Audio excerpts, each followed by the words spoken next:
Ano ang mga karapatan ng isang tenant sa ilalim ng batas sa pag-uupa?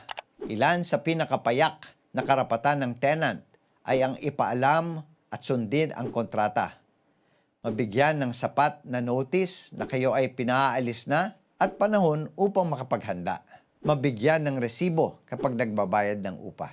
Sa ating Kodigo Sibil o Civil Code, marami ring karapatan at marami ring obligasyon ang nasasaad.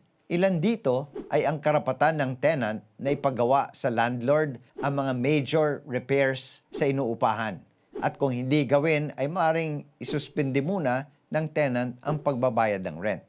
Kung naglagay naman ang tenant ng useful improvements sa inuupahang lugar, kailangan bayaran siya ng landlord ng 1/2 ng cost o ng ginastos. At kung di bayaran, maaaring tanggalin ng tenant ang mga ito.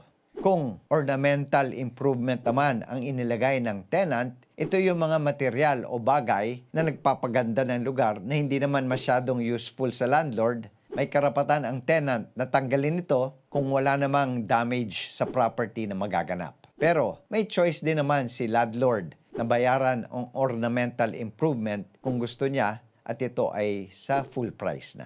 Sana nakapagbigay linaw kami sa mga tanong ng mga nangungupahan.